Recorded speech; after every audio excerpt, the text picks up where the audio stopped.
حضرت عبدالعزیز دباغ رحمۃ اللہ علیہ فرماتے ہیں کہ جنت کے اطراف میں جو فرشتے ہیں وہ ہر وقت نبی صلی اللہ علیہ وسلم پر درود پڑھتے رہتے ہیں، اور ان کے درود پڑھنے کی برکت سے جنت وسیع ہوتی رہتی ہے۔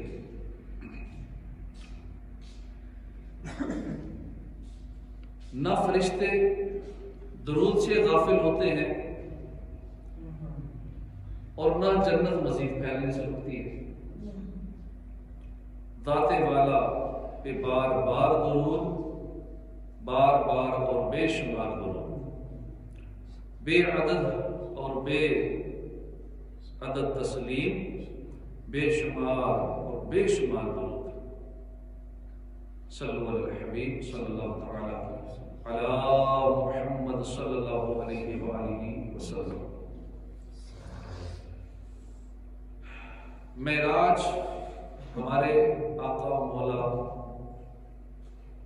مکی مدنی مصطفیٰ صلی اللہ علیہ وآلہ وسلم کا عظیم الشان، نرالا اور حیران کن معجزہ ہے۔ آپ مکہ مکرمہ سے چلے، مسجد اقصی تک پہنچے، پھر ساتوں آسمان اور جنت کی سیر کی، جنت کے مشاہدات، اور سب سے اہم بات کہ رب کائنات کا جاگتی آنکھوں سے دیدار کیا، اور رات ہی رات میں واپس تشریف لے آئے۔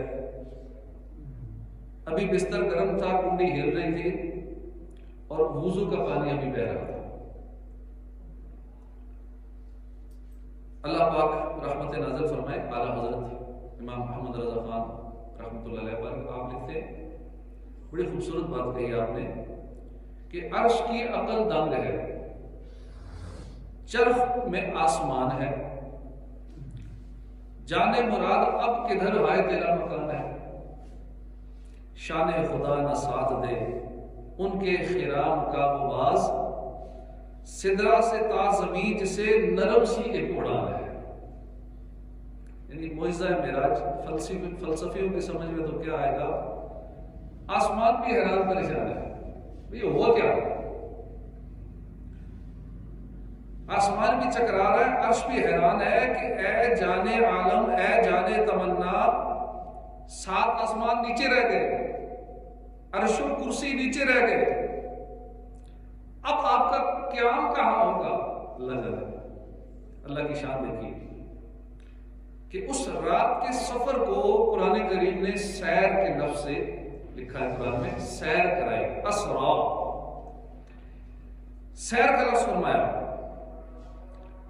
آپ کے نازک انداز سے سیر کرتے ہوئے چلنے کا یہ عالم ہے کہ جبریل امین جو پلک جھپکنے سے پہلے سدرا سے یہاں تک پہنچ جاتے تھے، اتنی ان کی سپیڈ ہے۔ اس رات جبریل امین بھی ساتھ نہیں دے سکے۔ جب نازک انداز سے سیر کرنے کا یہ عالم ہے، چلنے کا عالم کیا ہوگا؟ سیر بندہ ٹہل ٹہل کے آرام سے سکون سے کرتا ہے، جب حضور کی سیر کا یہ عالم ہے تو چلنے کا عالم کیا ہوگا؟ پھر آپ کی تیزی کا عالم کیا ہوگا؟ تیز رفتاری کا عالم کیا ہوگا جب سیر کا یہ عالم؟ تیرا وصف بیاں ہو کس سے، تیری کون کرے گا بڑائی، اس گرد سفر میں گم ہے جبریل امین کی رسائی۔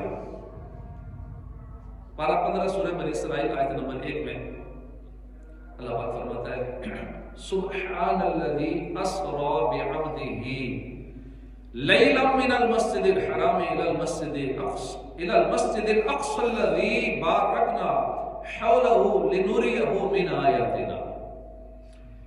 پاکی ہے اسے جو راتوں رات لے گیا اپنے بندے کو مسجد حرام یعنی خانہ کعبہ سے مسجد اقصی بیت المقدس تک، جس کے گردا گرد ہم نے برکت رکھی۔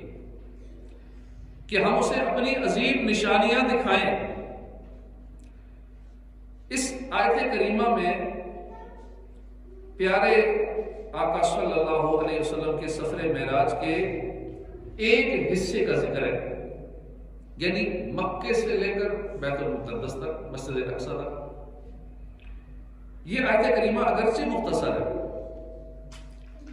البتہ اس آیت کے اندر سبحان الذی اسری بعبدہ، اس آیت کے اندر پیارے آقا معراج کے دولہا صلی اللہ علیہ وآلہ وسلم کی ایسی ایسی شانیں بیان ہوئی ہیں کہ سبحان اللہ۔ بہت عرصہ پہلے ہند کے کسی علاقے میں رجب کے مہینے میں معراج شریف کی محفل ہوتی تھی، سالانہ محفل ہوتی تھی، اور ہر سال اس محفل میں اعلیٰ حضرت کے شاگرد علامہ ظفر الدین بہاری رحمۃ اللہ علیہ بیان فرمایا کرتے تھے۔ آپ کا معمول تھا کہ ہر سال ایک لفظ پہ بیان کرتے تھے۔ مثلا پہلے سال بیان کیا سبحان اللہ، اس کی وضاحت فرمائی سبحان، دوسرے سال لفظ اسرا، اس پر بیان کیا، تیسرے سال بعبدہ، اس پر 2 گھنٹے کا بیان کیا۔ 12 سال آپ اسی طرح ایک ایک لفظ میں بیان کرتے رہے، صرف اس ایک آیت پہ۔ اور کتنے علم کے موتی اس آیت کے اندر ہے۔ علامہ ظفر الدین بہاری رحمۃ اللہ کے ان بیانات میں سے چند ایک تحریری صورت میں چھپے ہیں، اور اس میں سے بہت علمی نکات ہیں، عشق رسول سے بھرپور نکات ہیں، پڑھ کر ایمان تازہ ہو جاتا ہے۔ خیر، یہ آیت کریمہ بہت وسیع ہے، اس کے معنی تو ختم نہیں ہوتے۔ ہم آج اس بابرکت موقع پہ اس آیت کریمہ کے مختصر سے حصے کے بارے میں سنیں گے، اس کی وضاحت سننے کی سعادت حاصل کریں گے کہ اللہ پاک نے اپنے محبوب صلی اللہ علیہ وآلہ وسلم کے سفر معراج کی ایک حکمت بیان کرتے ہوئے ارشاد فرمایا۔ 15ویں پارے میں اس کا ذکر ہے، یہی پہلی آیت سورہ بنی اسرائیل کی، لِنُرِيَهُ مِنْ آیاتنا۔ معراج کیوں کرائی گئی؟ لِنُرِيَهُ مِنْ آیاتنا، ہم اسے اپنی عظیم نشانیاں دکھائیں۔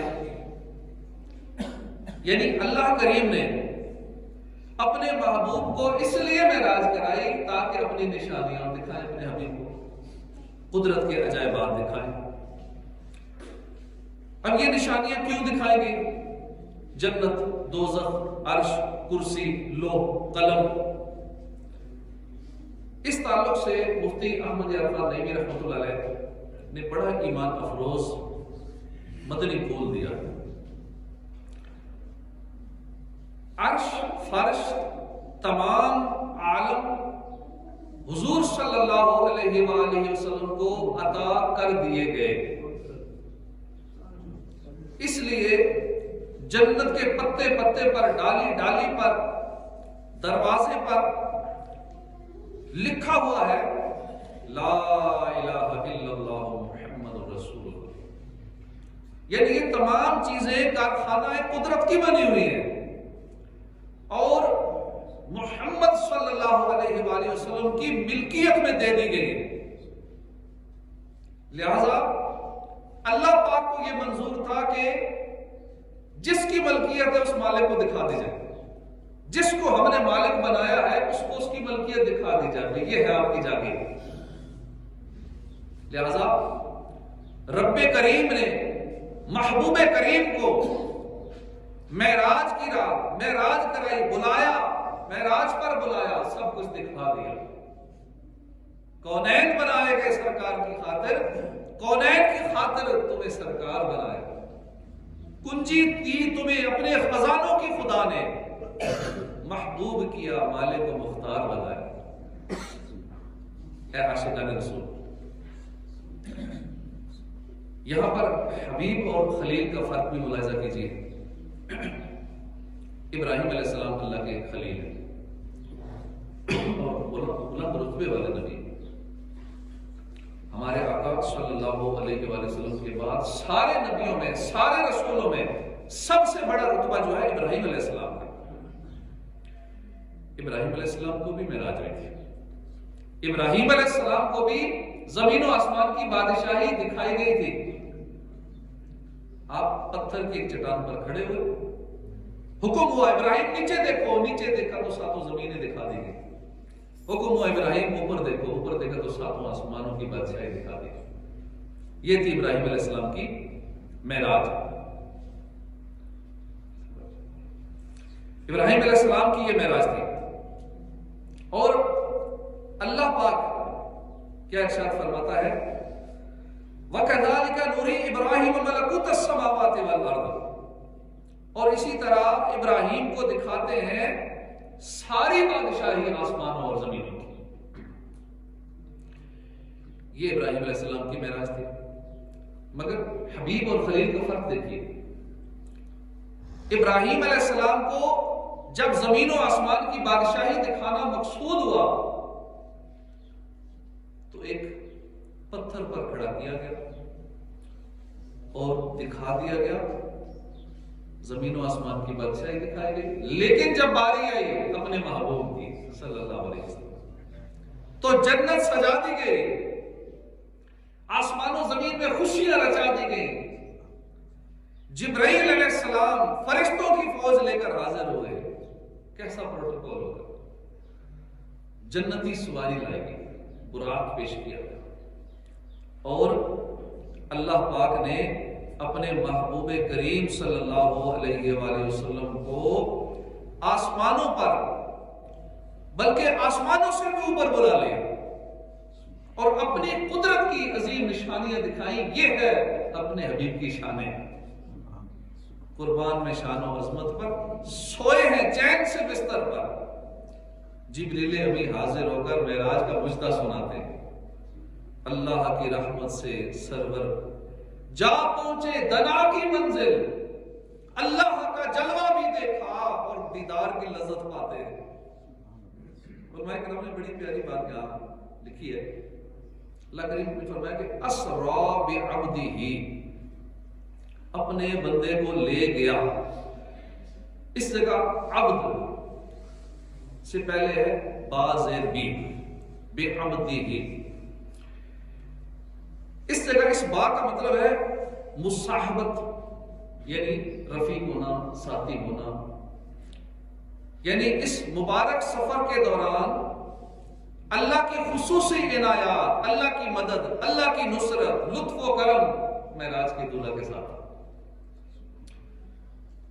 اللہ پاک اپنے محبوب کو مکے سے، مسجد حرام سے لے گیا، تمام مقامات کی سیر کروائی، قدرت کے عجائبات دکھائے، نشانیاں دکھائیں، مقام دنا پر فائز کیا، محبوب کے ساتھ راز و نیاز کی باتیں ہوئی، اولین و آخرین یہ اگلوں پچھلوں کا سارا علم عطا فرما دیا، حضور کو تحفے بھی دیے، اپنے محبوب کو تحفے دیے، تحفہ سلام، تحفہ رحمت، برکت، 5 نمازوں کا تحفہ، اور پھر بخیر و خوبی مکہ مکرمہ واپس پہنچا دیا۔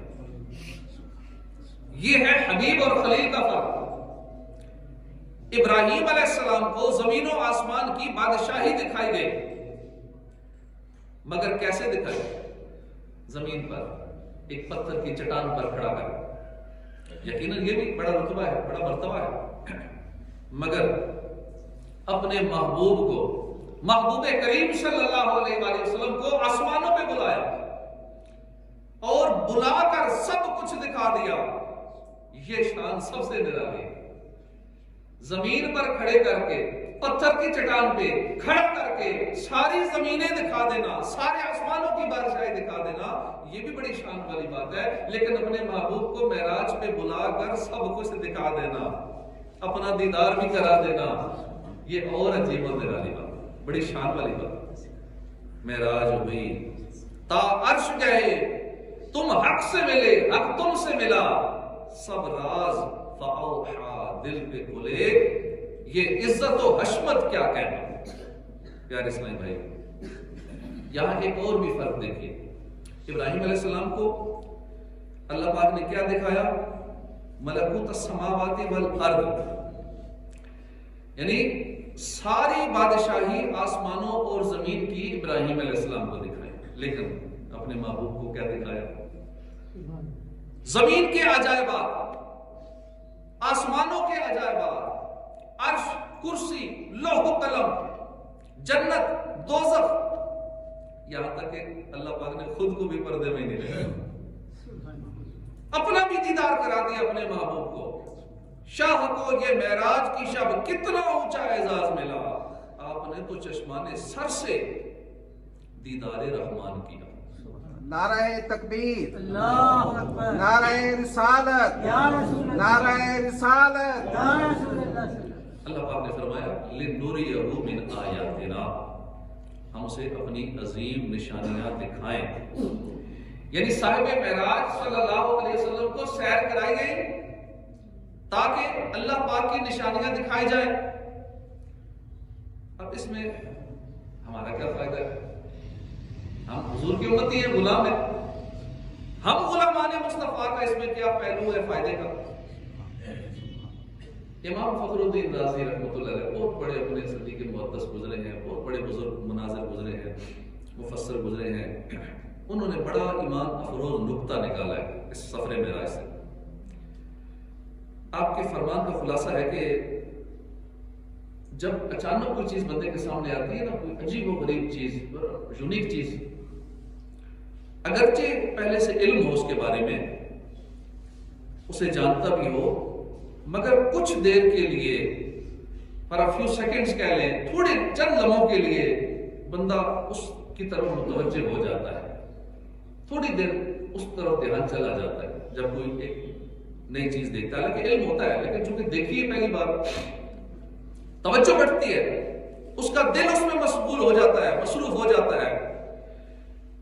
رسول رحمت شفیع امت صلی اللہ علیہ وسلم کو جنت کا پہلے سے علم تھا، دوزخ کا علم تھا، سب پتہ تھا، لیکن اللہ کریم نے اپنے محبوب کو دکھا بھی دیا۔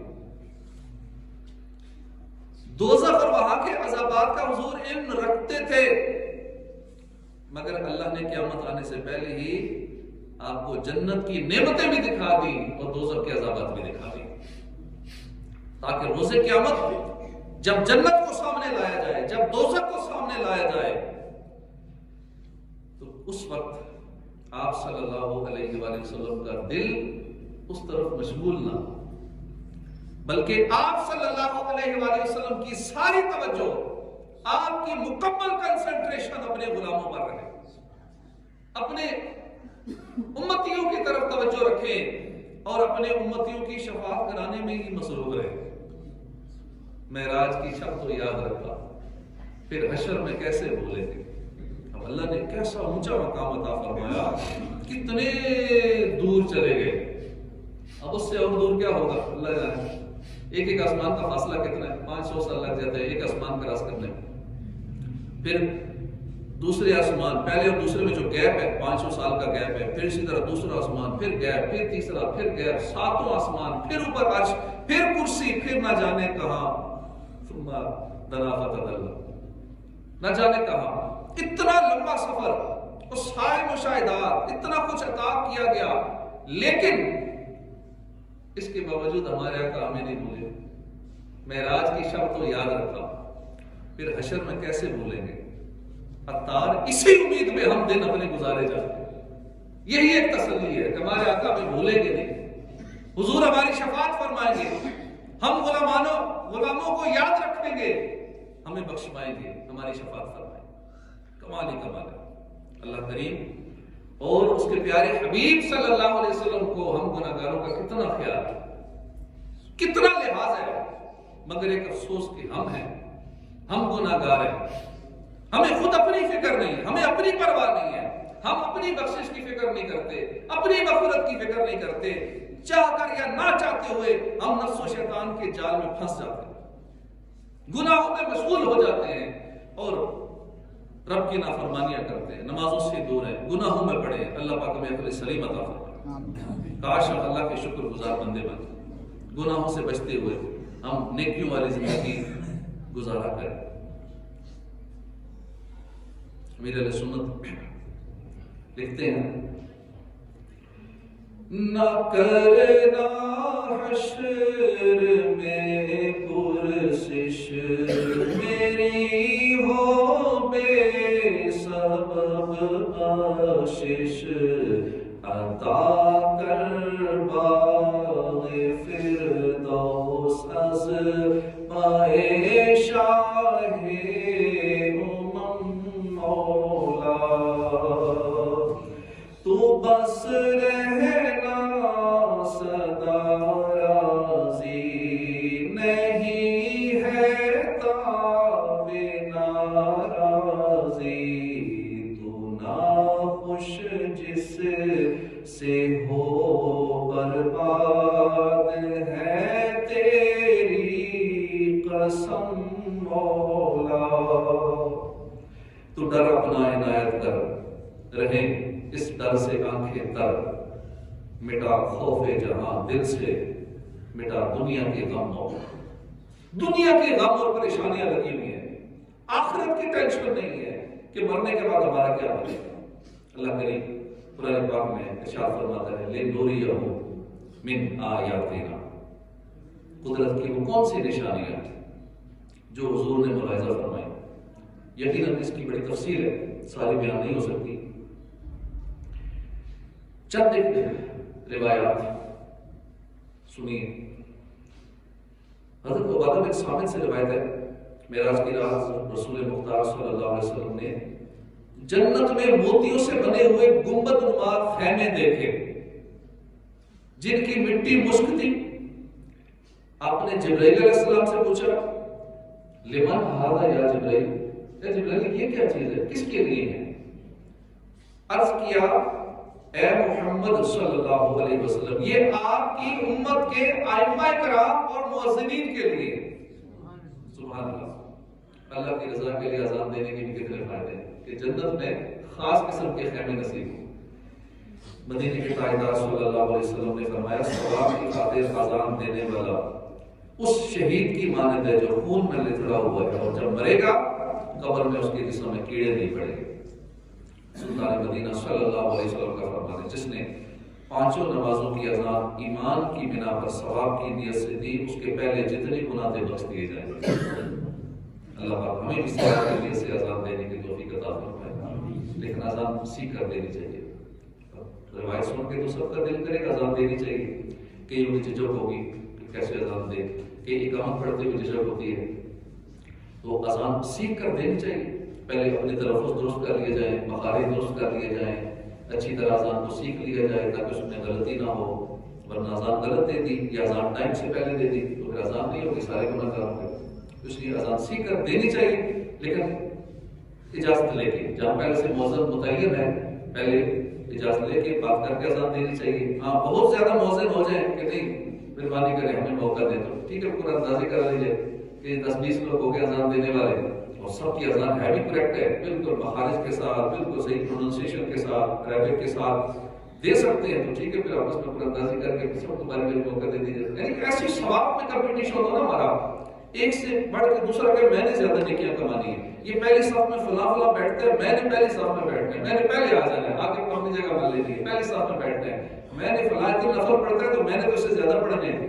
فلاں اتنا ذکر و اذکار کرتا ہے میں نے اس سے زیادہ کرنا ہے یہ اتنا درود پاک روزانہ پڑھتا ہے میں تو زیادہ پڑھوں گا نیکیوں میں کمپٹیشن کرنا چاہیے ہم دنیاوی معاملات میں ایک دوسرے سے آگے بڑھنے کی کوشش کرتے ہیں معراج کی رات حضور صلی اللہ علیہ وسلم جنت میں تشریف لائے تو ریشم کے پردوں میں سجا ہوا ایک محل دیکھا پوچھا ہے جبرائیل یہ کس لیے گیا کہ یہ ابوبکر صدیق کے لیے سبحان اللہ کیا شان ہے ابوبکر صدیق رضی اللہ عنہ سفر معراج کی سہانی رات پیارے آقا صلی اللہ علیہ وسلم کا گزر ایک ایسے شخص کے پاس ہوا جو عرش کے نور میں چھپا ہوا تھا حضور نے پوچھا یہ کون ہے کیا وہ فرشتہ ہے کیا کوئی نبی ہے کہا نہیں فرشتہ بھی نہیں ہے بتائیے یہ کون ہے پھر کہا گیا کہ یہ وہ شخص ہے کہ دنیا میں اس کی زبان ہر وقت اللہ کے ذکر سے تر رہتی ہے یہ وہ شخص ہے اس کا دل مسجد میں لگا رہتا تھا اور یہ کبھی اپنے والدین کو برا کہہ جانے یا ان کی بے عزتی کیے جانے کا سبب نہیں بنا اس طرح سے پتہ چلتا ہے کہ اللہ کا ذکر کثرت سے کرنے والے یا مسجد میں زیادہ وقت گزارنے والے کتنے خوش نصیب ہیں. والدین کی برائی کا سبب بننے سے بچنا چاہیے. یہ تینوں اعمال اللہ کی بارگاہ میں بہت ہی محبوب ہیں. انسان گالی گلوچ لڑائی جھگڑا نشہ بازی ہے جو بھی برے کام کرتا ہے تو والدین کی بدنامی ہوتی ہے. برے کام کرنے والے کہتے ہیں کس کا بیٹا ہے؟ فلاں کا بیٹا ہے. تو والدین کی بدنامی کا سبب بنتا ہے. تو کوئی ایسا کام نہ کیا جائے جس سے ہمارے والدین پہ انگلی اٹھے. معاشرے میں لوگ ہیں اس کے والدین نے تربیت نہیں کی تھی، یہ فلاں کا بیٹا ہے، یہ چرسی ہے فلاں کا بیٹا ہے، شرابی ہے فلاں کا بیٹا ہے، بیٹا فلاں کا بیٹا ہے، تو وہ اپنے والدین کی بدنامی کرا رہے ہیں. تو والدین کی بدنامی سے بچیں گے تو یہ اس روایت کے مطابق، اس حدیث پاک کے مطابق کہ جنت میں عرش کے نور میں چھپا ہوا جو شخص نظر آیا وہ وہی تھا جس میں یہ خوبی ہو جو اپنے والدین کو بے عزت نہ کروائے لوگوں کے سامنے، ان کی عزت کا خیال رکھے. کچھ ایسی عورتوں اور مردوں کو حضور نے دیکھا جن کے پاس سے گزرے چھاتیوں کے ساتھ لٹک رہے تھے. آپ نے پوچھا جبرائیل یہ کون ہے؟ آج کی یہ منہ پر غیبت لگانے والے تھے، پیٹھ پیچھے برائی کرنے والے تھے. تو غیبت کتنا برا گناہ، ہمیں غیبت سے بچنا چاہیے، چغلی سے بچنا چاہیے. اسی طرح معراج کی رات کچھ لوگوں کے پاس سے حضور گزرے کہ ان کے پیٹ مکانوں کی طرح بڑے بڑے پیٹ تھے اور اس کے اندر سانپ اور بچھو تھے. سانپ باہر سے نظر آ رہے تھے. اچھا جبرائیل یہ کون ہے؟ کہا یہ سود خور ہے. اللہ پاک ہمیں اس گناہ سے بچائے. ہمارے معاشرے میں یہ سود بہت عام ہو چکا ہے اور کچھ ایسی بھی طریقے ہیں، مختلف نام دے دیے گئے سود کو. تو نام دو جو بھی دے دیں حرام ہے، حرام ہی رہے، گناہ کا کام ہے. اللہ پاک ہمیں گناہوں سے بچائے. اور بھی بہت سارے مشاہدات ہمارے آقا صلی اللہ علیہ وسلم نے اس رات دیکھے، جنت کے معاملات دیکھے، دوزخ کے عذاب دیکھے. اب ان عذابوں پہ غور اگر کیا جائے کہ جو دوزخ کے عذابات ہیں اور پھر اپنی کمزوری کو دیکھا جائے ہم کتنی کمزور بنتے ہیں. ہماری کمزوری کا حال تو یہ ہے کہ ذرا سا ہلکا سا سر درد ہو، ذرا سا بخار آ جائے ہم بے چین ہو جاتے ہیں. اور پھر آخرت کے جو عذابات ہیں وہ تو بڑے ہی دردناک ہیں. کیسے برداشت ہوں؟ ابھی وقت ہے، ابھی ڈر چاہیے. گناہوں سے سچی توبہ کر دیجیے. کسی پہ زکات بنتی ہے تو اسے زکات دینی چاہیے اور اللہ کی راہ میں خوب خرچ کرنا چاہیے. گناہوں سے سچی توبہ کر لینی چاہیے اور زکات کا حساب لگانا چاہیے. عموماً لوگوں کا ذہن رجب شعبان رمضان میں زکات دیتے ہیں، ٹھیک ہے دینی تو چاہیے جب بھی دیں، لیکن جب مال میں سال پورا ہو جائے زکات اس وقت دینی چاہیے. ٹھیک ہے یہ ذہن بنا ہوا رمضان میں دینی ہے، رجب میں دینی. عموماً ان 2-3 ماہ میں لوگ زیادہ زکات دیتے ہیں. ٹھیک ہے دیں تو صحیح، جیسے بھی دیں دینی چاہیے. تو اللہ پاک معراج کے صدقے ہمیں گناہوں سے بچائے اور جنت میں لے جانے والے کاموں میں ہم مصروف ہو جائیں. ابھی وقت ہے، سانسیں چل رہی ہیں، بار بار بیانات سنتے ہیں ہم، تھوڑی دیر کے لیے دل پہ اثر ہوتا ہے، پھر اپنے معاملات میں لگ جاتے ہیں، دنیا کی ٹینشنوں میں، دنیا کے جھنجھٹوں میں لگ جاتے ہیں. استقامت کی اللہ سے دعا کرتے رہنا چاہیے. یا اللہ مسجد میں آیا ہوں اب مجھے اس پہ استقامت ملی رہے. میں جمعہ پڑھنے آیا ہوں، یا اللہ مجھے 5 نمازیں پڑھنے کی توفیق عطا فرمانا. یا اللہ یہ نعمت جو تو نے عطا فرمائی ہے مجھے زوال نعمت سے بچانا. میں تلاوت شروع کی ہے یا اللہ میں کرتا رہا ہوں تلاوت. تہجد شروع کی ہے یا اللہ یہ تہجد مس نہ ہو مجھ سے. یہ نیکیوں کی سعادت مل جانا یہ اللہ کا بہت بڑا کرم ہے. ورنہ بندہ کہتا مجھے ٹائم نہیں ملا نماز کا، بھائی توفیق نہیں ملی. اللہ نے نیکیوں کی توفیق چھین لی. جب بندہ گناہ کرتا ہے تو اس گناہ کی ایک نحوست یہ ہوتی ہے کہ اس بندے سے نیکیوں کی توفیق چھین لی جاتی ہے. تو گناہوں سے سچی توبہ کرنی چاہیے. اللہ ہمیں نیک بنائے، عمل کی توفیق عطا فرمائے.